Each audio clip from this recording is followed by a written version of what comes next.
নির্বাচন কমিশনকে বর্ণমালা শেখাতে চেয়েছিলেন। আমি একটু বর্ণমালা শেখানোর কৌশলটা দেখি তো একটু।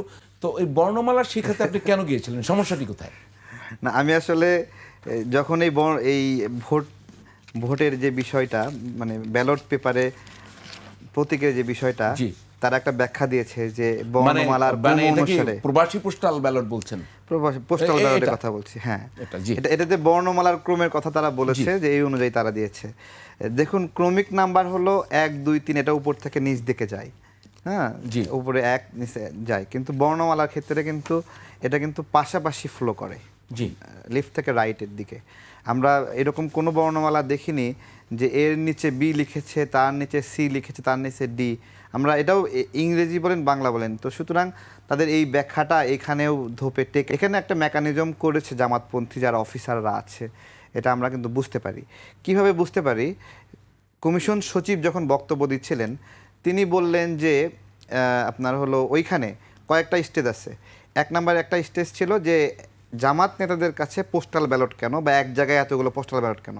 সে প্রথমে দেশের বাইরে? হ্যাঁ, সে বলছে যে কৌতূহল থেকে একটু ভিডিও করছে বা এরকম, কিন্তু পরে গিয়ে সে বলছে কিন্তু এই বিষয়ে আমরা ব্যবস্থা নেব বা আমরা যাচাই বাছাই করছি।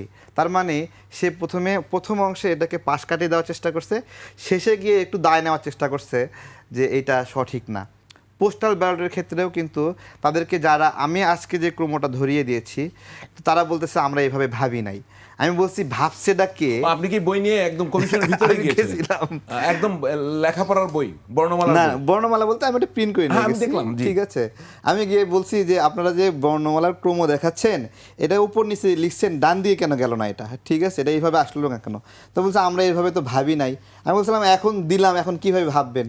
আচ্ছা, আপনি কি করে দেখেছেন যদি এরকম হতো, আপনি বর্ণমালা যেরকম দেখাচ্ছেন, তাতে ধানের শীষের অবস্থানটা কি উপরে হতো? আপনার শুনেন, এখানে দুটো বিষয় দেখেছেন, মানে বিবেচনা করে দেখেছেন? দেখুন, এখানে কোন মার্কা কোন অবস্থানে যেত? হ্যাঁ, এখানে যে ঘরটা আপনার হলো যেই শেপে দেওয়া হয়েছে, আপনাকে একটা কাগজ দিয়ে হেল্প করবো? না, কাগজ লাগছে না, আমি একটু দেখাই। এটা এই শেপে ছিল, জি, এক একটা বক্স।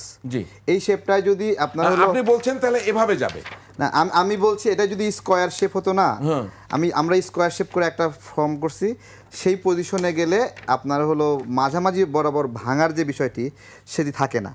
আরেকটা বিষয় আছে এইখানে, দেখুন আমরা যদি এরকম 4টা ভাগ করি, জি, হ্যাঁ, এই দাগে এইভাবে তো ভাগ হয়, তাই না? জি।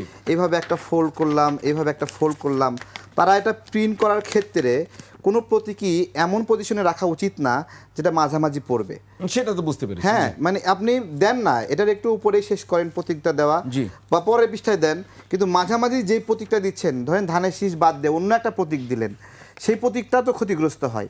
আমরা এটার কথাই বলছি না, যে আমি এই আরেকটা জিনিস positioningটা জানতে ঠিক না। চাচ্ছি, এটা এই বিতর্কটা পুরনো, কিন্তু আপনি বলছিলেন যে এখানে আপেল আনারস এভাবে নেমেছে, কিন্তু যদি আপনি বর্ণাক্রম বলছিলেন আপেল আনারস এভাবে, হ্যাঁ, তো আপেল এভাবে যদি যেত, তাহলে ধানের শীষ, দাঁড়িপাল্লা অথবা শাপলা, এইবার তার অবস্থান কি হতো? আমি সেটা জানতে সুবিধা চাই। কি দেখেন, দ এবং ধ পাশাপাশি না?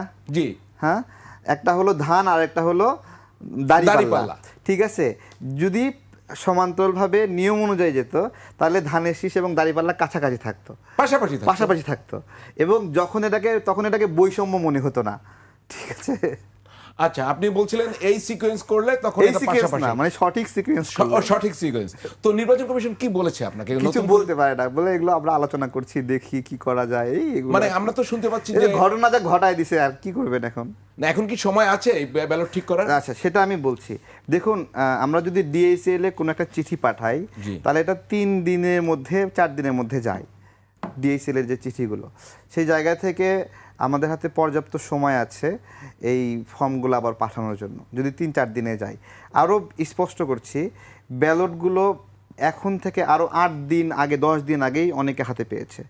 তার মানে এই 10 দিন পুরোপুরি সময় আছে। এখনও চাইলে, আজকে কত তারিখ, আজকেও যদি আবার নতুন করে পাঠাতো, বা যখন থেকে বিতর্ক হলো, এখন থেকে 4 দিন আগে বিতর্ক শুরু হয়েছে না? জি। 4 দিন 5 দিন আগে, তখনও যদি তারা এটা সমাধান করতো, জি। তাহলে এতক্ষণে আবার আমাদের প্রবাসী ভাইরা এই ব্যালটটা পেয়ে যেত। জি।